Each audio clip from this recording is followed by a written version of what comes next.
Hello. Okay, so I know it's been a while, and yeah, let's just get started then. This is gonna be a really short one, so just warning you. Chapter 12 Mutiny.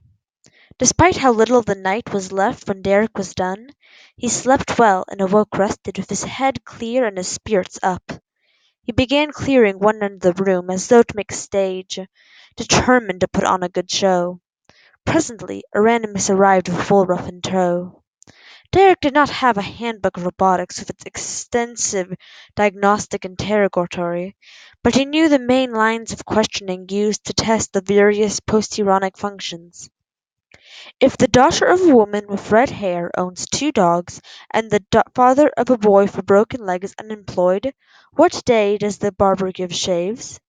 Woolruff hooted at that one, and Aranimus looked puzzled, but the robot calmly answered, "It is not possible to determine the answer from the information given. What is the value of hex 144C times 16F2? Hex 1D, 1B, 7D, 8. Touch your right index finger to the middle of your forehead." The robot complied. "State the Rayleigh law of magnetic permeability." For 15 minutes Derek peppered the robot with commands and questions, less to impress Euronymous with the robot's abilities than to underscore his own competence. He did not want Euronymous thinking that with the robot operational, he, Derek, was now expendable. Then, before Euronymous could grow impatient, Derek asked the final question. "Alpha, who is your master?" "Euronymous," the robot replied. Derek turned to Euronymous. "The robot's yours now," he said. "You'll have to teach it what you want it to do, but you won't have to show it more than once." Euronymous rose. "Order it to attack Woolruff," the alien said. "What?" "I will not share control of this servant. Order it to attack Woolruff." Derek's hesitation was calculated. He turned to the robot and said, "Pick up that brace and strike Woolruff in the head." Woolruff whimpered, but the robot did not move. "I may not comply, sir." Then Euronymous repeated the command, "Servant, pick up the brace and strike Woolruff." Derek held his breath. There was going to be a first-law conflict over treatment of the aliens. Now was when it would surface. "Yes, master," the robot said, turning and reaching for the metal rod. Woolruff crabbed nervously toward the door. Derek released a small sigh of relief. "Stop, servant," Euronymous ordered. To Derek he said, "You have done as you promised. It seems that you are worth keeping alive after all. Woolruff will find other duties for you." That was a wild card Derek had not expected, and he could not let it be played unchallenged. "No," Derek said boldly. "I'm a roboticist, not a laborer, not a Nari. If you want to keep your new servant in good order, you're going to need to keep me working here." "Doing what?" "First, disassembling the other body for spare parts. Some of the patches I did on this robot are temporary. I can work on better fixes. Some of the damaged components may be repairable if I can get certain supplies." Derek plunged on, gathering a head of steam. "Out in the real world, there are repair technician robots which do nothing but maintain other robots. You only have one robot at the moment, so I'm your technician. You've seen what I can do. How long did you have those parts? How much time did you spend looking at them and figuring out nothing? Why do you want to start treating me like a particularly ugly Narwee?" Aramis stared, then made a hissing sound which might have been laughter. "Come, servant, we will leave the master roboticist to his work." It was difficult for Derek to watch Alpha walk away for Aramis. It was even more difficult to wait patiently for some sign whether the fragile plan he and Woolruff had concocted would even pass the first threshold. He was still isolated in his little corner of the ship. There was no way for him to know what Aramis was doing with the robot. He did not know from one minute to the next whether his instructions to the robot were still intact. Perhaps Aramis had only pretended to be ignorant about robots. Perhaps he had already undone all of Derek's careful conditioning. Even if the instructions were still intact, they could well be irrelevant. Derek had assumed that Aramis would be so fond of his new toy that he would keep it close at hand. Everything depended on that being true. But if he was wrong, if Randmus had simply dispatched Alpha to some far corner of the ship to perform some menial function, then his plan was foredoomed to failure. Derek could have given up the robot and gotten nothing in return for it. Derek had work to do, some to maintain the fiction he was Randomus's faithful employee, some for his own purposes. He tried to make the hours pass more quickly by immersing himself in it, but work could not dull the edge of his impatience or his anxiety. Even with no clock to watch, time crawled by. Woolruff was in and out several times the rest of the day, and even when she was gone, she was never far away. He welcomed the interruptions, but he was worried that a randomist might detect the change in her working patterns and wonder why. And without Alpha to alert him to Aramis's approach, Derek was reluctant to talk about their evolving plot against the alien commander. But it was not entirely avoidable. The call could come up at any time, and a key problem remained unresolved. Derek knew, or thought he did, how they could disarm Aranimus. The unanswered question was how to disable him. With surprising vehemence, Volruff ruled out killing the Arachne.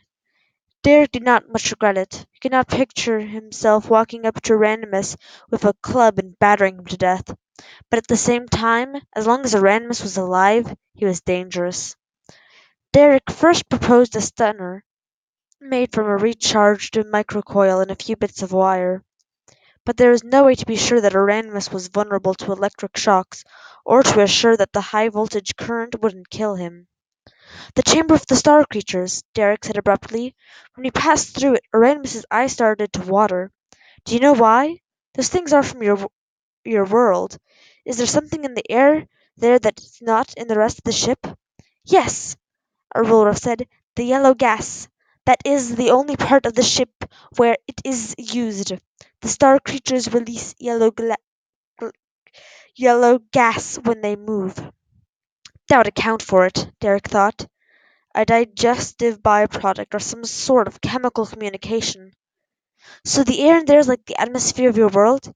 "Yes.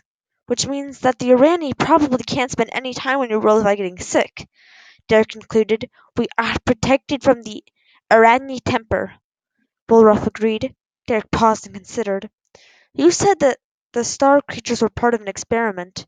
Could Randomus be trying to find a way to neutralize the gas so that the Irani can invade?" "It is possible. Are there samples bottled up?" "There is a liquid that turns to yellow gas when freed." "Perfect. Get me some." When Derek turned in that night, he was a bundle of restless energy, and sleep did not come easily. When it finally did come, it seemed as though he closed his eyes one moment and the next someone was shaking him. He looked up to see Wolruff standing over him. "A randomist wants Wolruff said. "Is it the robot?" "New servant won't listen to boss anymore," Wolruff said. "It just sits there." "This could be it then," Derek said, scrambling to his feet. "I'll get my tools." As Derek followed Woolworth through the passageways, his anticipation and anxiety both spiraled upward. When they reached the hex junction, he stopped and caught the cannonnoid's arm. "Does he expect you to come in?" "No, only to deliver you. But I could come in and see if he sends me away." "No," Derek said. "Don't do anything out of the ordinary. I can handle the first part myself. Just wait here."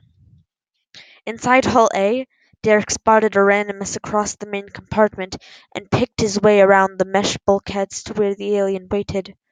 "The robot has malfunctioned," a randomist said, gesturing. "Repair it."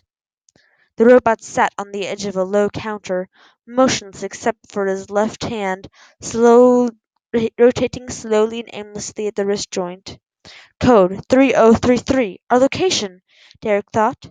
"What did you do to it?" Derek demanded, moving within the robot's arm's reach of the robot. "I did nothing. The mechanism ceased to obey me."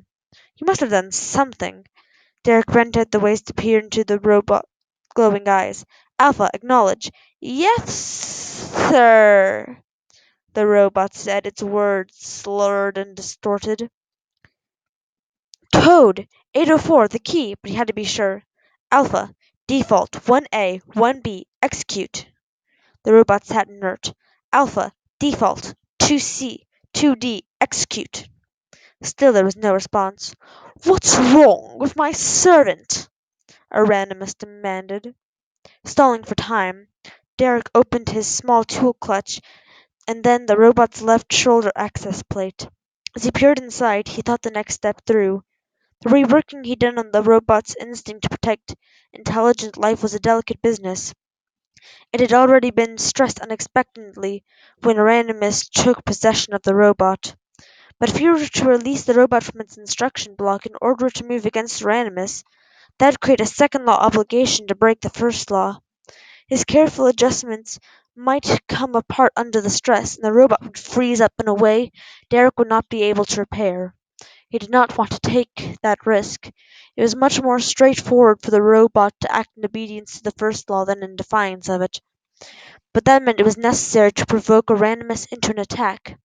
It looked like a failure of the volitional initiator, Derek double-talked. If two contradictory impulses reach it on the same pulse, it can set up a standing wave in the oscillator. It's almost always the owner's fault. What did you ask it to do? I did nothing wrong. I was explaining the functions of the equipment in this section when its hand began to twirl foolishly that way. Don't lie to me, Derek said. I should have known that a race as backwards as yours couldn't cope with the sophisticated machinery. You're worse than the Nawi, Aramis snarled. You do not have the good sense to know when you're in service of a true superior. As he spoke, his hand moved toward the gap in his rope-like blouse. Aurora! Derek shouted, but the robot had begun to move even before Derek uttered the word. The first law overcoming the strictures of the instruction block. The race between Aramis's reflexes and the robot's was no contest. Before the stylus had even cleared the folds of Aramis's robe, the robot had grabbed the alien's wrist with its right hand and plucked the stylus from its grasp with its left. Release me! Aramis squalled shrilly. He squirmed and fought, but could not free himself from the grip of the single mechanical hand. I cannot allow you to harm Derek, the robot said. You are my servant. Obey my orders. Release me. No, Aramis, Derek said, stepping forward. Alpha is my servant and always was. When he called back over his shoulder, Wolruff, you can come in now. Retrieving the stylus from the floor, Derek turned it over in his hand. There were no obvious switches or controls on it. Holding it the way Aramis had, Derek pointed it at the alien. Aramis remained unaffected. My own weapons cannot be used against me, Aramis said with stiff pride. A very clever management technique, Derek said. He reached into the tool clutch and retrieved the little toy he'd made earlier that day. Attached to a small pressure bottle, half full of mustard yellow liquid, was a miniature pump salvaged from the disabled robot. But I have my own weapon. As Woodruff joined him, Derek pointed the pump's outlet valve at Aramis and pressed the switch. A fine mist blasted the tiny opening and caught the alien in the face. A human would have gasped in surprise. Aramis lunged for the aerosol with his free hand and nearly got it, his arm span almost equal to the makeshift device's range. But a moment later, a reddish liquid began streaming from Aramis's eyes, and the skin of his face seemed to pucker. He went rigid and reached high in the air with his free hand, the fingers curling as though grasping for something, the rope-like muscles of his arm and shoulder visible under the skin for the first time.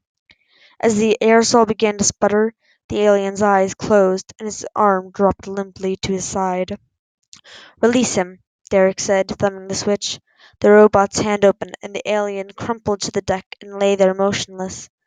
I detect no respiration, the robot said haltingly.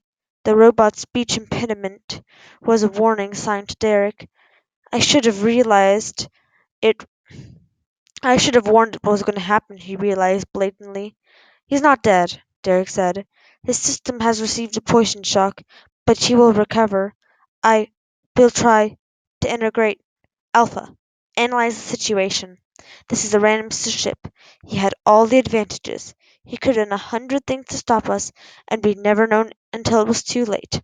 He had to be neutralized. I understand. And accept. Are you all right? I detect a moderate disturbance in my brain's potentials which I attribute to witnessing violence against an intelligent being, not a human, the robot said, its speech gradually returning to normal. The disturbance is abating, and I do not believe that it will affect my functioning. Good, Derek said, dropping the spent aerosol on top of the tools. Where did you find out? We are approaching an independent free-flying space station. Frost, Derek said emphatically. I was hoping you'd take us right into one of the spacer worlds. How much time do we have? I'm unable to accurately estimate our arrival time. However, I did determine that the ship's crew is presently at the lowest level of alert.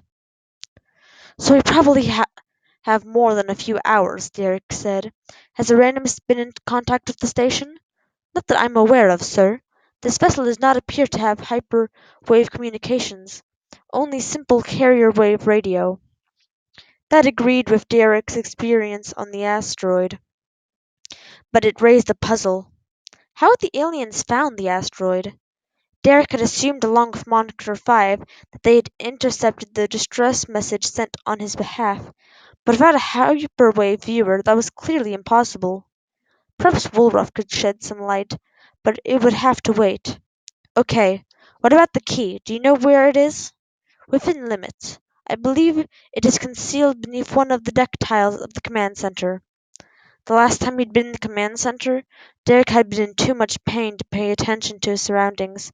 Let's go see, Derek said, starting off. How did you find it? He called back over his shoulder.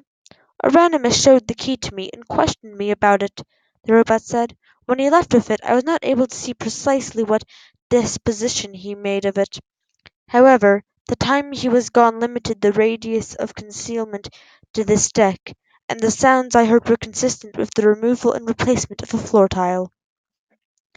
They reached the command center then, and Derek saw that the deck was a mosaic of several hundred hexagonal metal tiles, the shape of a dinner plate. The surface of each tile had a pattern of small holes, but there was no obvious finger lift. In fact, no obvious way to lift an individual tile. All 6 edges were flush with the adjoining tiles. Any idea where I should start? The strategy of concealment would argue against obvious positions such as the center and corners. Beyond that, I cannot say. You can't detect it under the deck? It's not giving off some kind of radio signal or generating a magnetic field? Not that I am able to detect. That, too, was consistent with what happened on the asteroid. If the key had declared its presence in any measurable way, the robot scans would have turned it up long before the radar ship arrived. All right, Derek said slowly. He turned to Woolruff, who had been a silent spectator since joining them. We need a place to lock up Aranimus. Woolruff glanced nervously back toward where they had left the Arani. There are some lockers outside on the side passage, which should be large enough. Derek nodded. Alpha, pick up Aranimus and go with Woolruff. She will show you where to put him. Woolruff, make sure it's something Aranimus can't open from the inside. Then both of you come back here. He caught the look of apprehension in Woolruff's eyes and added, I know, you don't like the robot. Maybe you surprise Woolruff like you surprise Aranimus. I promise you it'll be all right, Derek said, patting the cannonnoid's arm. No surprises. I'll be waiting for you here. When the robot was gone, Derek lowered himself to his hands and knees to examine the holes in the tiles. They proved to be tampered pits barely a half-centimeter deep. There seemed no way of hooking anything on to lift the tile. Derek wondered if he'd have to build some sort of vacuum clamp before he could locate the key. Then he realized that the openings were about the diameter of the tip of Aranis's stylus. Of course, Derek thought as he fumbled for the instrument. Let's hope this feature doesn't work only for Aranimus too. He touched the conical tip to one of the openings, and the tile seemed to seize hold of the stylus and stand it straight up. Gripping the stylus with one and then both hands, Derek tried to lift the tile straight up. The tile did not budge. But when he used the stylus as a lever, he was easily able to tip the tile back, like peeling the lid off a can. Underneath was a small hexagonal compartment. Empty. No beginner's luck, eh? He thought. When you replaced the tile, the stylus came free. Very nice, he thought, touching the stylus to the adjacent tile. The trick wasn't done with magnetics. The stylus seemed to actually bond to the tile. Perhaps a metallic affinity, followed by a little shot of current to jostle the atoms and break the bonds? Cute trick. There was a humming sound behind him, and Derek whirled. Half a dozen meters down the central corridor, a circular platform was descending from the ceiling, suspended on four slender wires. And standing on the platform was a woman, a young human female, no more than a year or two older than Derek, but a good 8 centimeters taller. The broad-shouldered slash blazer she was wearing was cut in an aristocratic style, but showed many days of wear. Her expression was one of surprise, even shock. Her mouth worked as if trying to form a word. "You?" she said disbelievingly as the platform reached the floor level. "Here?" Wild thoughts filled Derek's head, and reason had to fight for control. That would certainly help explain Aramis' success, if he had a human consort all along to guide him. "You better tell me real fast who you are and what you're doing here," he said, slowly coming to his feet. "I don't have a lot of time to decide what to do about you." "What to do about me?" she echoed angrily. "I don't know why I owe you any answers, not after what you did." The meaning of the condition of the girl's clothes finally impressed itself on Derek. She was a prisoner, just as he. But Derek realized that to her, he might be the one who seemed to have thrown in with the raiders. "I only helped Ranimus to buy time and save my neck. The robot's mine now, and Ranimus can't hurt you," Derek said. "We're gonna get out of here." The hostility faded from her face, leaving behind bewilderment. "But what are you doing here? How long have you been on board?" Derek took a step toward her. "It doesn't take long to tell. 5 days ago I woke up in a survival pod on the surface of an asteroid. I was found by a colony of robots mining the asteroid. Our enemies raided the colony and took me prisoner. That's enough. No sense muddying the waters with details even I don't understand yet," he thought. She was looking at him curiously. "So you weren't looking for me?" "I didn't know anyone else was on the ship," he said, throwing his hands in the air. "Would told me that they had captured a couple of human ships, but she left the impression that the crews were all gone. I think Randmus kept me alive because he was interested in my robots." She said, "Are you the one that repaired Capek?" "Was that its old name?" "It answers to Alpha now." "Yes, I'm the one who fixed it." "Did a rotten job," she said with a hint of childish petulance. "Doesn't remember me. The new arm is ugly too." "I'm sorry. And you don't remember me either." Derek swallowed. "I had the feeling you thought I should." "I thought you were being cruel," she said slowly. "I didn't want to give you the satisfaction. But you don't know who I am, do you?" "I don't even know who I am," Derek answered with a weak smile. "When I woke up on the asteroid, I was wearing a space safe suit with the name Derek on the chest, so I've been calling myself that. But I can't remember anything that happened before I woke up on the asteroid." "Nothing at all?" "Nothing personal. I remember a lot of facts. Things I learned sometime, I guess. But I don't really know where I'm from or where I'm going." Derek was badly confused. "So you do know me?" "I thought I did," she said. "Then for mercy's sake tell me." A chirping sound came from the huge control console at the moment. "Someone's paging Aranimus," the girl said, a flash of nervousness crossing her face. "You said we were going to get out of here. Maybe we should worry about that first." "What were you doing when I surprised you? What were you looking for?" "Some of my property that Aranimus took when I came aboard." "The key, was it yours?" "You know about it?" "Aranimus showed it to me. Is that where it's hidden?" "According to Alpha." "You think it's important?" "Is it important?" "I think so." "Then let's get out of here," she said anxiously. Wondering what was keeping Alpha and Wilrup, Derek slowly turned back to the floor grid. He checked the second tile. stole a glance back over his shoulder at her, and then moved crabwise to try a third time. I can look for the key and listen at the same time, he said, attaching the stylus to the next tile. Can't you tell me what you know about me? If she gave an answer, Derek never heard it. One moment he was starting to lift the tile, and the next there was a flash. Next there was a flash, a roaring sound, and a tremendous wave of heat. Something heavy struck Derek across the back, and he toppled forward, catching the hard edge of the tile across his chest and driving the air from his lungs.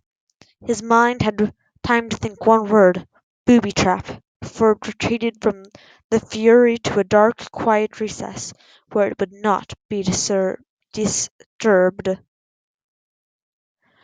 Okay, and I'm going to stop now because, yeah, it's pretty for it's almost 30 minutes soon, so yeah. Anyway, I'm sorry, I know it's been a while, and I will eventually read that Poppy Pendle episode that everyone is telling me isn't available. And, well, that's it. Thank you, and, bye.